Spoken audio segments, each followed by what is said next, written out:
Israel imekubali kusitisha mapigano kinyonge sana.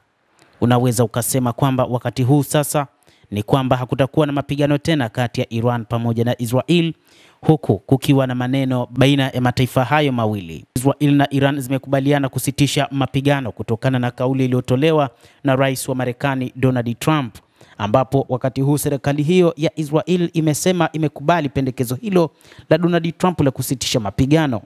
Katika taarifa iliyotolewa, Israel imesema itajibu kwa nguvu kwa ukiukwaji wowote wa usitishaji mapigano. Serikali ya Israel inasema ilikubali pendekezo la kusitisha mapigano baada ya kufikia malengo yake ya mashambulizi dhidi ya Iran. Kwa mujibu wa taarifa hiyo, Israel imeondoa Iran kama tishio mara mbili, kuanzia silaha za nyuklia hadi makombora ya balistiki.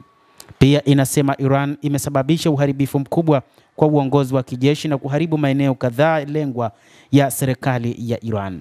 Taarifa hiyo inaendelea kusema kwamba majeshi ya Israel katika siku ya mwisho yamefikia malengo ya serikali katika kitovu cha Iran na kuwaondoa mamia ya wanajeshi wa Basij ambao mara nyingi hutumiwa na serikali ya Iran kukandamiza waandamanaji na kumuua mwanasayansi mwingine mkuu wa nyuklia. Israel hata hivyo imemshukuru Rais wa Marekani Donald Trump kwa kuwaunga mkono katika ulinzi na ushiriki wao katika kuondoa tishio la nyuklia la Iran, taarifa hiyo imeeleza.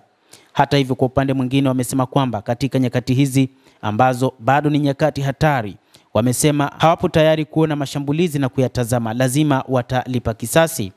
Hata hivyo, siku ya leo baada tu ya tangazo la kusitisha mapigano, wanadai kwamba kuna mashambulizi yamefanywa na Iran, ambapo Iran imekanusha juu ya tuhuma hizo, ikisema haikuhusika kabisa na makombora ya aina yoyote kushambulia maeneo yoyote, baada tu ya taarifa ya kusema kwamba wamekubali kusitisha mapigano. Mtazamaji wa The World News, hayo ndio ambayo tunayo kwa sasa. Israel inaamini kwamba imefanya operesheni yake na imefanikiwa kwa asilimia zote, huku Iran nayo kisema operesheni yake nayo pia imefanikiwa. Endelea kutufuatilia, tutakujuza mengi yanayojiri katika ulimwengu kupitia hapa The World News. Mimi ni Adam Hussein, endelea kuwa nasi wakati wote, endelea kutufuatilia.